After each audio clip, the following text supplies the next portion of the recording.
Hi guys, tara samahan niyo ako mag-long ride. Pupunta tayo sa Store Blessing ng isang Thai restaurant dito sa SM Fairview. Tara, let's go! Hili kasi ako sa mga spicy food, kaya kung ganun ka rin, kailangan mo malaman to. So, this is Kiang guys, na magbubukas dito sa SM Fairview at located lang to sa Upper Ground Parkway. Saan po na makakapunta ng SM Fairview at di ko in-expect na sobrang laki pala na ito. At dahil isa rin sa mga paborito kong pagkain ng mga spicy food, dadalawin ko nga talaga to. Medyo may kalayuan na ng konting store pero kapag nakita niyo ng mga banner ng Kiang, malapit na kayo. Kung galing naman kayo sa baba at hindi naman kayo gumamit ng escalator paakyat, itong dalawang store lang yung palatandaan ninyo. So ayan, pagsakay nyo ng escalator, may kita nyo naman agad dyan yung Kiang Restaurant. Medyo napaaga lang yung punta ko dyan, pero okay lang din kaysa ako yung hintayin.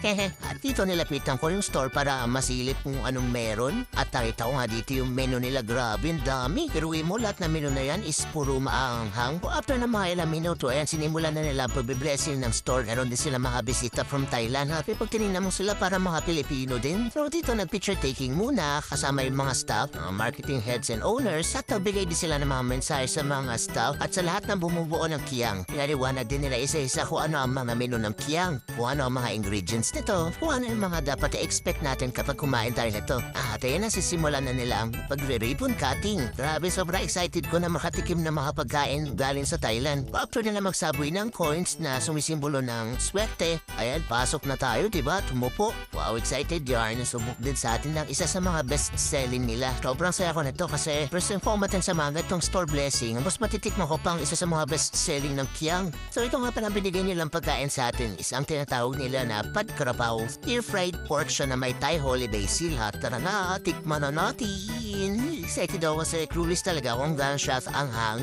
Kung kakailanganin ko bang mag-ready ng tubig kung sakaling sobrang aanghang niya. Grabe ang pakit ng reaction ko dito, nakikiramdam talaga ako. Nung una hindi ko pa talaga maintindihan na yun, pero yung pangalawang kain ko, ayun, doon ko na siya nararamdaman yung anghang niya. Hindi siya ganong kaanghang guys, pero mararamdaman mo yung anghang talaga niya. Tsaka hindi mo siya maiisip na maanghang kasi ang sarap ng pagkain lalo na sinamahan pa ng itlog. So kayo, kung gusto nyo rin ma-experience o matikpan yung mga pagkain ng Thai street food, visit lang kayo sa SM Fairview at hanapin ang Kiang. Marami kayong pagpipilian na pagkain, meron silang desserts at saka drinks. Kaya ano pa hinihintay nyo? Tara na sa SM Fairview.